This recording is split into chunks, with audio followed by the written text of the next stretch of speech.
गणपति देवा मुसवा माहो के सवार। आगे आगे गजानन गौरी के लाला मुसवा माहो के सवार।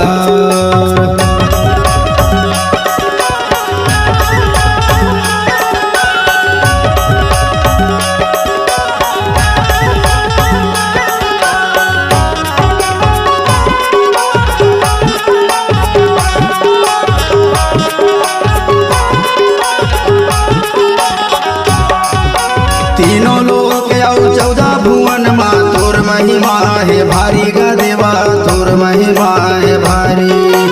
देवी देवता तोर गुण गावे पूजा करे नर नारी गा देवा पूजा करे नर नारी।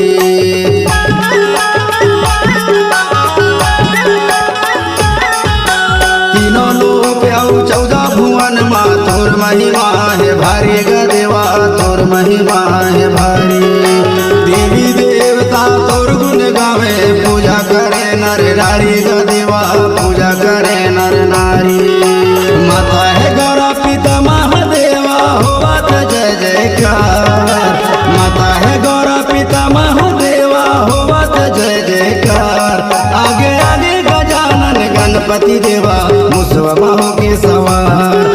आगे आगे गजानन गौरी के लाला मुसवा माहो के सवार।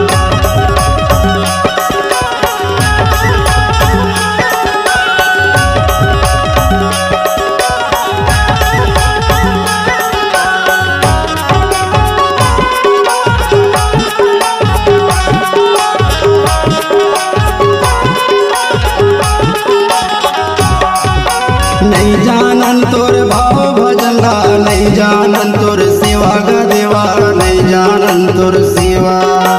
5 चढ़े फूल चढ़े गा देवा आओ चढ़े लड्डू मेवा गा देवा आओ चढ़े लड्डू मेवा।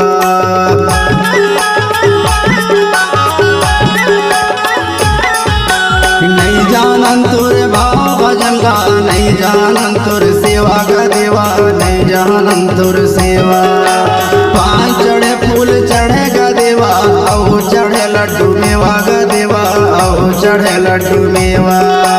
माता है गौरा पिता महादेवा होवत जय जयकार। माता है गौरा पिता महादेवा होवत जय जयकार। आगे आगे गजानन गणपति देवा मुसवा माहो के सवार। आगे आगे गजानन गौरी के लाला मुसवा माहो के सवार।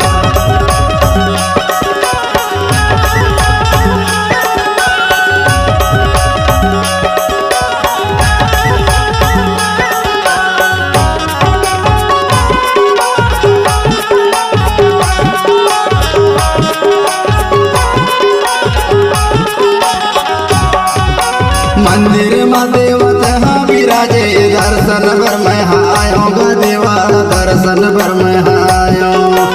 अपन चरण के दास बना ले तोर जसला मैं हाँ गायो गा देवा तोर जसला मैं हाँ गायो।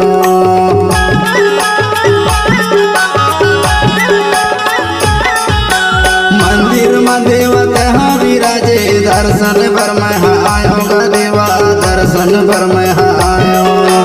अपन चरण के दास बना ले तोर जसला मैं हाँ गायो गा देवा तोर जसला मैं हाँ गायो। माता है गौरा पिता महादेवा होवत जय जयकार।